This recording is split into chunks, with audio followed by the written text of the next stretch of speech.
will be the first in a series of hearings on the President's fiscal year 2019 budget proposal. The committee welcomes Treasury Secretary Mnuchin, who is here to testify on the budget, along with other matters that may arise from member questions.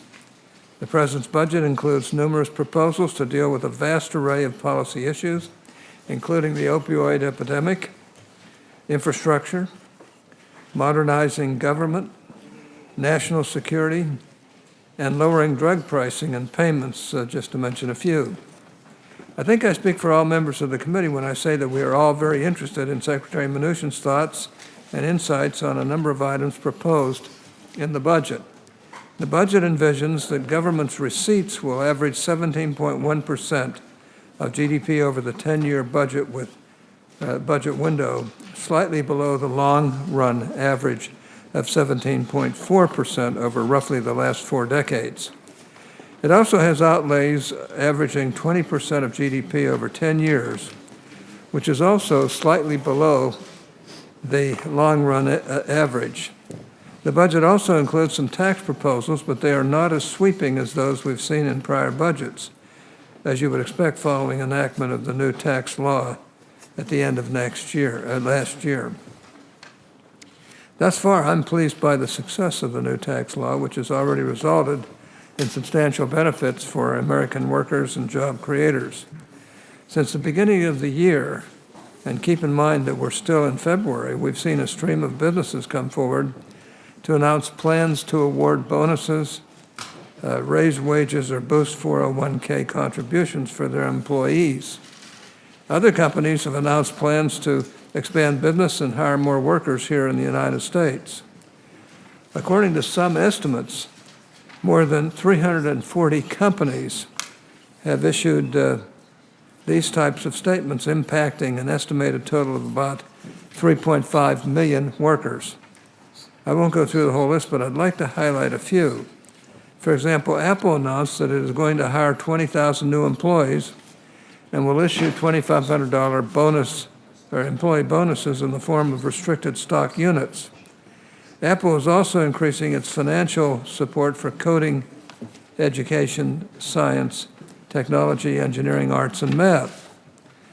Wells Fargo raised its base wage offered to employees from $13.50 to $15 per hour, plus they have promised $400 million in charitable donations. And Best Buy distributed $1,000 bonuses to its full-time employees and $500 bonuses for part-time employees, reaching more than 100,000 workers in total. I remember during the floor debate on the tax reform bill, one of our fellow committee members and friends, Senator Stabenow, used a pretty great line. In evaluating the tax bill, she said, quote, "The proof is in the paycheck," unquote. Thus far, I think it's fair to say that Senator Stabenow was correct. The tax law has been in effect for less than 2 months, and about 3.5 million workers in a variety of industries have already received bonuses, pay increases, enhanced retirement accounts, and other benefits as a direct result of our tax bill. And let's keep in mind that these announcements have been about direct decisions made by employers. They don't take into account the changes in the individual tax system, which have cut taxes considerably for tens of millions of American families. As the economy expands further, it's safe to say that American workers will continue to benefit, as will the businesses that employ them, which is precisely what we intended to accomplish with the tax reform bill. Of course, no bill or law is perfect, and as implementation of the new tax law continues, it has become clear that one provision of the bill, Section 199A, which provides a tax deduction for qualified business income, is having unintended effects in agricultural markets due to the treatment of qualified cooperative dividends.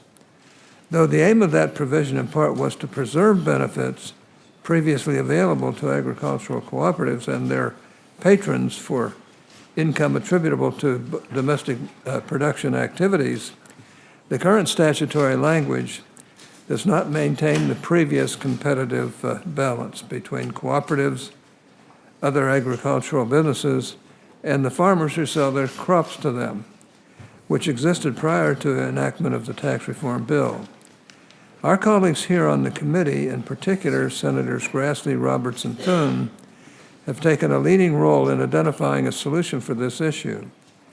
I'm committed to working with them and partnering with Ways and Means Chairman Brady, as well as other congressional colleagues and stakeholders in affected communities, to develop a solution to this issue that does not choose winners and losers and is fair to everyone involved.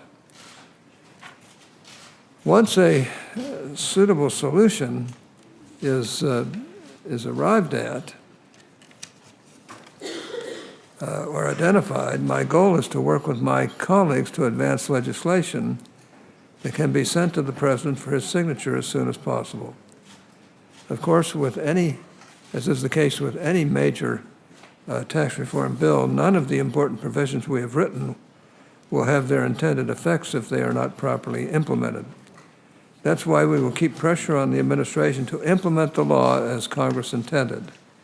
I'm going to keep working to ensure that everyone recognizes and respects Congress's role in this process, and the fact that the best place to get an explanation of Congress's intent is Congress itself. Where things are potentially unclear in the law, Congress should be the one to determine and explain what was intended, and if need be, such as with Section 199A, provide a timely fix. I will continue to facilitate this type of constructive interaction between Congress and the administration as things move forward, and I expect that Secretary Mnuchin will continue to ensure this important dialogue continues. With that, I look forward to hearing from our Secretary Mnuchin about his views on the President's budget and the ongoing fiscal challenges facing the nation. And we're very happy and pleased to welcome you here before the committee. Senator Wyden. Thank you very